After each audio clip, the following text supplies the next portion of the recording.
எல்லாருக்கும் வணக்கமுங்க. பஞ்சை சித்தர்கள் டாக்டர் நடராஜன் பேசுகிறேன். இன்றைக்கி நம்ம பார்க்க போகிற தலைப்பு வந்து வசியம். வசியம்னா கேள்விப்பட்டிருப்பீங்க. அடுத்தவங்களை வந்து கவர்றது, நம்ம நோக்கி சுண்டி இழுக்கிறது. இப்போ நடிகர்கள்லாம் எவ்வளோ வசியம் பண்ணுறாங்க, நடிகைகள்லாம் எவ்வளோ வசியம் பண்ணுறாங்க, அரசியல்வாதிகள் எவ்வளோ நம்மளை பேச்சில் மயக்கிறாங்க. அது வந்து வசிங்கிறது ஒரு கலை. கலைனா சும்மா சாதாரண கலை இல்லை, அது பெரிய கலை. சில பேர்த்துக்கு பார்த்தீங்கன்னா லட்சக்கணக்கில் கூட்டம் கொடுறாங்க, அவ்வளோ பேர்த்து வசியம் பண்ணி வச்சுருக்காங்க. அதுதான் அர்த்தம். நம்ம வாழ்க்கையில் இந்த கலையில் வந்து கொஞ்சம் 100% நம்ம வந்து கடைபிடிச்சோம்னா வாழ்க்கையில் வந்து நம்ம எங்கேயோ போயிடுவோம். எவ்வளோ நல்லதெல்லாம் பண்ணலாம். எல்லாத்துக்கும் வந்து இது வந்து ரொம்ப முக்கியம். பிரியமாக இருந்தீங்கன்னா, வசியமாக எல்லாத்துக்கும் இதாக இருந்தீங்கன்னா அவங்க வீட்டில் சந்தோஷமாக இருக்கும். பொள்ளவட்டிலாம் அவங்களோட பிரியமாக இருப்பாங்க, மனைவி அவங்களோட பிரியமாக இருப்பாங்க, எந்த பிரச்சனையும் வராது, சந்தோஷமாக இருக்கலாம். அவங்களோட வேலை செய்கிற ஆளு அம்பு எல்லாமே நல்லா இருப்பாங்க, நண்பர்கள் எல்லாமே இதாக இருப்பாங்க. இதுக்கு வந்து நிறைய சொல்லுவாங்க. வசியத்துக்கு மைய போடுறது அது நிறைய இருக்குது. வசியம், மந்திரம் அது ஆயாப்பட்ட வசியம் இருக்குது. ஆனால் அடிப்படை விஷயம் ஒன்று தான், அன்பு ஒன்று தான். எல்லா உயிர்களோடும் எல்லா உயிர்களையும் நம்ம நேசிக்கணும். எல்லா உயிரும் மனுஷனை மட்டும் இல்லை, சகல நம்ம நேசித்தோம்னா அன்போடு இருந்தோம் அப்படின்னா அதுக்கு மீறின வசியம் உலகத்தில் எதுவும் கிடையாது. அதை நீங்கள் புரிஞ்சுக்கணும். அன்பே சேவனம் அந்த காலத்தில் சொன்னாங்க. அன்பு தான். எல்லா உயிரையும் நேசிக்கணும். எல்லா உயிரையும் நேசிச்சின்னா ஒரு உயிரையும் நீ கொல்ல மாட்டேன், அந்த ஒரு உயிரையும் கொண்டு சாப்பிட மாட்டேன். எல்லா உயிரும் நம்மளோட சேர்ந்தது. அதுதான் இது வள்ளுவர் அன்னையாக பாடியிருக்காரு. கொல்லான் புலால் உண்ணானை எல்லா உயிரும் கைதூப்பி தொழுங்குறார். எந்த இதையும் கொல்லாமல் எல்லாத்துக்கும் நல்லதே செஞ்சு எல்லா உயிர்களையும் ரொம்ப இதாக இருந்தோம்னா எல்லா உயிரும் கைதூப்பி தொழணும். நீங்கள் அந்த காலத்தில் நிறைய இது படிச்சிருப்பீங்க, நிறைய நடந்த நிகழ்ச்சியெல்லாம் பார்த்துருப்பீங்க. அந்த காலத்தில் முனிவர்கள்லாம், ரிஷிகள்லாம், சாதுக்கள்லாம், யோகிகள்லாம் வந்து வனத்தில் போயிருப்பாங்க. அங்கே இருக்கிற பழங்கள்லாம் அதெல்லாம் சாப்பிட்டுட்டு வனத்தில் இருப்பாங்க. சமையல் பண்ணாமல் ஒன்றும் இருக்காது, அங்கே வந்து இருப்பாங்க. அங்கே வந்து கொடிய மிருகங்கள், கரடி, புலி, சிங்கம், யானை, பாம்பு, எம்பு எதாக இருந்தாலும் அவளை வந்து தீங்கு பண்ணாது. ஏன்னா அவங்க வந்து மனசளவுலையும் எந்த உயிருக்கும் தீங்கு நினைக்கிறதில்லை, எந்த உயிரையும் இது பண்ணுறதில்லை. வந்து நம்மகிட்ட வன்முறை இருந்து நம்ம இதாக இருந்தது அப்படின்னா, மனசு சரியில்லை அப்படின்னா நாம் என்ன பண்ணுவோம் அப்படின்னா, அது மனசில் வன்முறையை வந்து மற்ற மிருகங்களோ மற்ற பறவைகளோ எல்லாம் புரிஞ்சுக்கும். நீங்கள் வந்து ரொம்ப நல்ல மனுஷன் நல்லா இது அப்படின்னா மிருகங்கள்லாம் கூட வரும், கொஞ்சம் முடிக்க எல்லாம் பண்ணும். நீங்கள் வந்து ரொம்ப இதாக இருந்தது அப்படின்னா அவங்களோட எதுவுமே வராது, கெட்டியாக வராது, எல்லாம் ஓடி போயிடும். அதனால் அந்த காலத்தில் அவங்க இருந்தபோது பாம்பு வந்துன்னா நான் இருந்ததுன்னா வந்து படுத்துக்கிட்டு படம் படுத்துக்கிட்டு பக்கத்துலேயே படுத்துருக்கோம். யானை வந்துன்னா ஒன்றும் பண்ணாது, நேரம் நின்று அமைதியாக போயிடும். சிங்கமுடி வந்தாலும் எதுவும் பண்ணாது. அவங்க வந்து எல்லா வெறியும் அவங்க இது பண்ணுறதுனால இதாக இருக்குது. அந்த காலத்தில் பார்த்திங்கன்னா புலிப்பானை இருந்தார் சித்தர். புலிப்பானை வந்து அங்கே சமாதி ஆனதை வந்து இதில் சபரிமலையில். ஏன் புலிப்பானைன்னு அவருக்கு பேர் வந்ததுன்னா, மன்னத்தில் போகிற போது அவர் குதிரை மேலே போக மாட்டார், புலி மேலே தான் ஏறிட்டு போவார். புலி தான் அவருக்கு பிடிக்கும், அதுதான் அவருக்கு வாகனம், அதில் தான் ஏறிட்டு போவார். நடந்த நிகழ்ச்சி இது. போரடி சிசிறு தான் புலிப்பானை. அப்புறம் அவர் அங்கே சமாதி ஆனதுக்கப்புறம் இப்போ வந்து அதை வந்து கேரளாவில் வந்து மகிமைப்படுத்துறதுக்காக சிவனுக்கும் விஷ்ணுவுக்கும் பிறந்தவர். அவர் வந்து புலியோருடைய வாகனம், சிவனுக்கு கால வாகனம் வர அது மாதிரி வச்சு புராணத்தில் நிறைய கதையெல்லாம் எழுதி மகிமைப்படுத்தி இப்போ அங்கே வந்து நிறைய கூட்டம் வருது. நிறைய கூட்டம் வருதுன்னா அது வியாபாரம் பெருசாகிட்டுது. போகருக்கு வர கூட்டத்தோடு இவருக்கு அதிகம். அதே மாதிரி ஒரு போருடைய சீடர் இப்போ கொங்கணர், அவர் வந்து இதில் சமாதியானார் திருப்பதியில். அங்கே வந்து எல்லாத்தோட கூட்டம் அதிகம். அதாவது போருடைய பழனியோட சிசிர் 2 பேர்த்துக்கு கூட்டம் அதிகம். எந்த கோயிலில் எந்த இடத்துல சித்தர்கள் அடங்கியிருக்காங்களோ அங்கே போனாங்கன்னா உங்கள் குறைகள் கேட்பாங்க. நீங்கள் என்ன வேணுனாலும் அது வேண்டும் நடக்கும். ஒரு வீடு வீட்டில் யாரும் இல்லை அப்படின்னா இது வெள்ளாமத்தேன்னு ரிப்ளை வராது. வீட்டில் இருந்தாங்கன்னா வந்து கதை திறப்பாங்க, உங்களுக்கு ரெஸ்பான்ஸ் இருக்கும். அது மாதிரி எங்கெங்கே சித்தர்கள் அடங்கியிருக்காங்களோ அங்கே போய் எது வேணாலும் நடக்கும். கஷ்டங்கள் தீரும், குறைகள் தீரும். அதனால தான் பழனிலையோ இது சபரிமலையிலோ இப்போ திருப்பியெல்லாம் போனால் இங்கே குறையெல்லாம் நிறைவேறுது.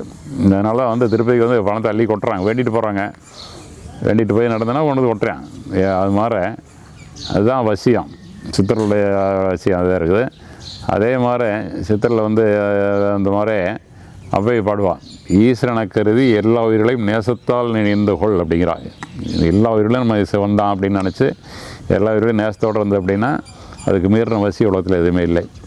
உங்களை வந்து எல்லா மக்களும் விரும்புவாங்க, எல்லா உயிர்களும் விரும்பும், எல்லாத்துக்கும் நல்லா செய்வீங்க. நீங்கள் கையில் விட்டால் அந்த வேதி குணமாயிரும். நல்ல வைப்ரேஷன், நல்ல எனர்ஜி இருக்கும், நல்ல ஆற்றல் இருந்து உங்கள் ஆற்றல் வந்து சுற்றி அவங்களுக்கு எதுவும் பண்ணுச்சுன்னா நல்லாயிருக்கும். அவங்க முகத்தை பார்த்துல ஒரு தேஜஸாக இருக்கும், நமக்கு ஒரு இதாக இருக்கும். அவங்க சொன்னாங்க நம்ம கேட்போம், அதுதான் வசியம். இது வந்து ஆன்மாவுடைய வசியம், ஆன்மா மூலம் அவசியம் பண்ணுறது இது வந்து. அப்புறம் நம்ம மக்கள் கேட்பாங்க, இதெல்லாம் நம்ம அந்த காலத்தில் பண்ணாங்க, ஐயா என்னால் பண்ண முடியாது, நான் வாரம் கோழி சாப்பிடுவேன், கறி சாப்பிடுவேன், அதை சாப்பிடுவேன், இதை சாப்பிடுவேன் அப்படின்னா நான் என்ன பண்ணுறது, எனக்கு ஒரு வழி சொல்லுங்கள் அப்படிம்பாங்க. இது வந்து ஒன்று காலம் கலிகாலம், களி முற்றி போச்சு, நம்ம ஒன்றும் பண்ண முடியாது. இதுக்கு என்ன பண்ணலாம் அப்படின்னா, அட்லீஸ்ட் அங்கே வந்து அடுத்தவங்களை வெறுக்காமல் இருக்கலாம். விரும்பாட்டி பரவாயில்ல, வெறுக்காமல் இருந்தால் போதும். நம்ம நிறைய வெறுக்கிறோம், அவன் அதை பண்ணுறேன், இதை பண்ணுறேன், அரசியல் இதை பண்ணுறேன், போலீஸ்காரன் பண்ணுறேன், அவன் பண்ணுறேன், அவன் பண்ணுறேன், எல்லாத்தையும் வெறுக்கிறான். லஞ்சம் வாங்குறான், அதை பண்ணுறேன், அதை பண்ண வெறுக்க வேண்டாம். அவன் இயல்பாக அவன் செய்கிறான், அவன் இது பலனை அனுபவிச்சுக்கிறான். அவன் தப்புன்னா அவன் தண்டனை அனுபவிக்கிறான். இப்போ இல்லைன்னா அடுத்த வரையில அனுபவிப்பான், அது உறுதி. அதை பற்றி நம்ம கவலைப்பட வேண்டாம். நாம் வந்து யாரையும் வெறுக்க வேண்டாம். ஆமாம், கிராமத்தில் பழனி சொல்ல நிறைய இடம் போனோன்னா வளம் போனோம், நம்மளை கடிக்காம போனால் போகுது அப்படின்னு அது மாதிரி கொஞ்சம் ஒதுங்கி இருந்துக்கிட்டு அது மாதிரி இருந்தாலும் உங்களுக்கு ஓரளவு நமக்கு எதிர்ப்பு இருக்காது, யாரையும் வெறுக்காமல் இருந்தோம்னா. அப்புறம் மக்களோடு பழகிற போது நீங்கள் நல்லா சிரித்து பழகணும், நல்லா இருக்கணும், நல்லா வைப்ரேஷன் வரணும். அப்படின்னா நல்லா மூச்சு நல்லா நல்லா ஆழம் எடுத்து மெதுவாக விட்டு மனசை அமைதிப்படுத்திட்டு பேசணும். இதில் பேசுகிற போது அவங்களுடைய கண்களை பார்த்து பேசணும். மனசில் நேர்மை இருந்துன்னா, உண்மை இருந்துன்னா, உறுதி இருந்துன்னா கண்ணை நேராக பார்த்து பேசுவேன். கள்ளங்கவடம் இருக்கிறவன், குறத்தனம் இருக்கிறவன், திருட்டுத்தனம் இருக்கிறவன்லாம் சைடில் இங்கே வைப்பேன், அங்கே வைப்பேன், நேராக பார்த்து பேச மாட்டேன். கண் வந்து ஒரு இதில் அப்படி நிற்காது, இங்கே அங்கே கண் அலைஞ்சிக்கிட்டே தெரியும். நீங்கள் பார்த்தாலே தெரிஞ்சுக்கலாம், கண்ணை பார்த்தாலே யோகியை தெரிஞ்சு போயிடும். அதனால் யாரை பார்த்தாலும் கண்ணை நேரில் பார்த்து பேசுகிறீங்கன்னா வசியமேறும். இது ஒன்று. அப்புறம் அந்த இது சித்தரில் என்ன சொல்லியிருக்காங்கன்னா, மூச்சு பயிற்சி செய்கிற போது இடலை பெண்களை நமக்கு கொஞ்சம் நேரத்தில் வந்து மூச்சு இடது பக்கம் வரும், ஒரு கொஞ்சம் நேரம் பார்த்தீங்கன்னா ஆட்டோமேட்டிக் மாதிரி வலது பக்கம் வரும். இதை வந்து என்ன செய்கிறது அப்படின்னு அவங்க சொல்லியிருக்காங்கன்னா, மூச்சு இடது பக்கம் வர்ற போது நீங்கள் வந்து ஆண்களை வசியம் பண்ணலாம். ஆண் வந்து வலது பக்கம் சிவன், பெண் வந்து இடது பக்கம் சக்தி, இடலை பெண்களைங்கிறது. அப்போ இதில் பண்ணுற போது இடையில இருக்கிற போது ஆண்களை பார்த்து பேசி இது பண்ணிங்கன்னா அவங்க வசியமாவாங்க. இடையில இருக்கிற போது வலது கலையில் இருக்கிற போது பெண்களை வலது பக்கம் மூச்சு ஓடிக்கிட்டு இருக்கிற போது பார்த்தீங்கன்னா நீங்கள் வந்து பெண்கள்கிட்ட பேசுனீங்கன்னா பெண்கள் வசியமான நான் தப்பான காரியத்தை சொல்லலை, அது வேண்டாம். நியாயமான காரியத்துக்கு நம்ம ஒரு காரியம் ஆகணும், நம்ம பார்க்கணும், ஒரு பெரிய அதிகாரியை பார்க்க போகிறோம், யாரையும் ஒருத்தர் பார்க்க போகிறோம், உதவிக்காக பார்க்க போகிறோம், அவங்களுக்கு நமக்கு உதவி பண்ணணும், ஹெல்ப் பண்ணணும் அப்படின்னா அதை இப்போ செய்யலாம். அது மாதிரி பார்த்தோம்னா அவங்க நம்ம சொல்கிறது கேட்பாங்க, அவங்க மேலே இறக்கப்பட்டு நமக்கு வேணும் வேறு செஞ்சு கொடுப்பாங்க. அது ஒரு வசியம். இதை வந்து கல்யாணத்துக்கு முன்னாடி வசி பண்ணி கல்யாணம் பண்ணுறதுக்கும் பயன்படுத்துகிறாங்க, தவறாகவும் பயன்படுத்தலாம். ஆனால் தவறாக பயன்படுத்தா நிறைய சாமியாரில் பார்த்திங்கன்னா ஜெயில் இருக்கானுங்க, அது மாதிரி ஆகி போயிரு. நாட்டை விட்டே ஓடி போய் வெளிநாட்டில் இருக்கிறேன், அங்கே ஒரு தனி ராஜ்யம் வச்சுக்கிட்டு இருக்கிறேன், அதெல்லாம் நமக்கு வேண்டாம். நம்ம நல்ல காரியத்துக்கு இதெல்லாம் பயன்படுத்திக்கலாம். அப்போ மூச்சை எப்படி இடங்களை பக்கங்களை மாற்றுறது. அந்த காலத்தில் பார்த்திங்கன்னா சாமியார்கள் வந்து ஒரு இது மாதிரி கோல் மாதிரி வச்சுருப்பாங்க, தண்டக்கோல்னு தண்டம்னு சொல்லுவாங்க, அது மேலே கை வச்சுக்குவாங்க.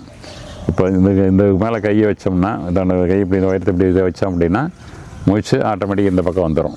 இந்த கை இருக்கிற போது இங்கே மூச்சு இந்த பக்கம் மாறிக்கும், இந்த பக்கம் மாறோன்னா இப்படி தூக்கி வச்சா இந்த பக்கம் மாறிக்கும். அப்போ நீங்கள் சப்போஸ் படுத்து இருக்கீங்கன்னா இடப்பக்கம் படுத்திங்க, கொஞ்சம் வருஷமாக 5 நிமிஷம் படுத்திங்கன்னா மூச்சு வலதக்கம் போயிடும், வலதக்கம் படுத்திங்கன்னா இடப்பக்கம் போயிடும். அது மாதிரி மூச்சை மாற்றிக்கலாம். பயிற்சி ஆகிட்டா ஆட்டோமேட்டிக்காக நினச்சா மாறிக்கும்.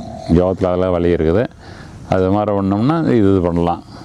அப்புறம் சித்தரில் வந்து சில மூலிகை வச்சு வேரெல்லாம் வச்சு சில இலை எரித்து அதெல்லாம் இது தூள் சாம்பல் மாதிரி பண்ணி அதில் சில வாசனை தையல் மற்றெல்லாம் சேர்த்து நெய்யெல்லாம் சேர்த்து வசிய மை தயார் பண்ணுறாங்க. பொய் கிடையாது, உண்மை தான்.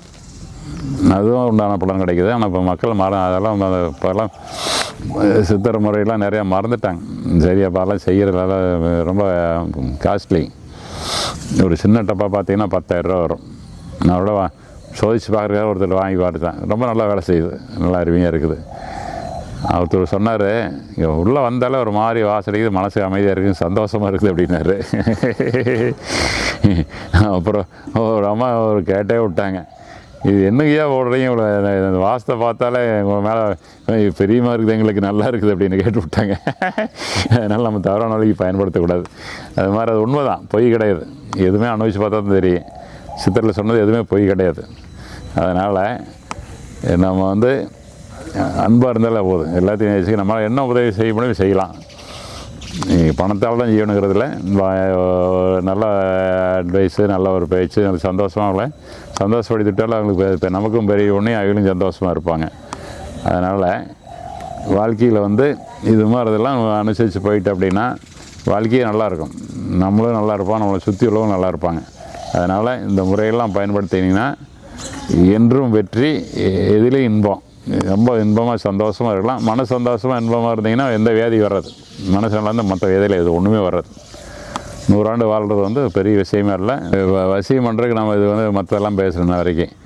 இது வந்து உள்ள சாப்பிடக்கூடிய சில மருந்துகள்லாம் இருக்குது. இதை சாப்பிட்டோம் அப்படின்னா அவ்வளோ சாப்பிட்றதுக்கு நம்ம இது அமிர்த சஞ்சீவின்னு பஞ்சாயத்தில் நம்ம மருந்து இருக்குதுங்க. இதை தொடர்ச்சியாக குடிச்சிட்டு இருந்தோம்னா பாசிட்டிவ் வைப்ரேஷன் அதிகமாகும், நெகட்டிவ் வைப்ரேஷன்லாம் குறைஞ்சி போயிடும். வந்து ஞாபக சக்தி நல்லாயிருக்கும், மன சந்தோஷமாக இருக்கும், உடல் ஆரோக்கியமாக இருக்கும். மன சந்தோஷமாக இருக்கும்போது மன சந்தோஷமாக வச்சுட்டு எல்லாத்தையும் பேசினா எல்லாம் வசியமாயிருவாங்க. ரெண்டாவது வந்து உங்கள் முகத்தில் வந்து ஒரு வெளிச்சம் இருக்கும், தேஜஸ்ன்னு சொல்கிறாங்கல்ல, பளிச்சுன்னு இருக்கும், இருட்டாண்டி கிடக்காது. நீங்கள் சில பேர்த்து பார்த்தீங்கன்னா பளிச்சுன்னு சிரிச்சு அவங்க பார்த்தாலும் நமக்கு சந்தோஷமாக இருக்கும். சில பேர்த்துக்கு பார்த்தீங்கன்னா இருட்டாண்டி கிடக்கும், நம்ம உள்ள மனசு சுத்தமாக இருக்காது. நம்ம பார்க்குறக்கே இவரை விட்டு எப்படா ஓடலாமல் இருக்கும். சில வீட்டுக்கு போனீங்கன்னா கொஞ்சம் நேரம் இருக்கலாம்னு சந்தோஷமாக இருக்கும், அந்த வீட்டில் அவன் சந்தோஷமாக விடும்போது. சில வீட்டுக்கு போனதையுமே நெகட்டிவாக இருக்கும். அந்த அம்மா வந்து வேண்டாம் விருப்பம் கொண்டு டிவி வச்சுட்டு போவாங்க, வீட்டுக்காரன் சொல்லுவேன் அந்த டங்குன்னு கொண்டு வச்சுட்டு போவாங்க. அப்போ அந்த பொம்பளைக்கு பிடிக்கலன்னு அர்த்தம். அவங்க இருக்கிற கஷ்டமாக இருக்குது. 5 நிமிஷம் கும்பிட்டு அப்பா நான் போயிட்டு வரேன், வேறு வேலை இருக்குன்னு வந்துடுவோம். அது மாதிரி அந்த வைப்ரேஷன் மாறி இருக்கும்.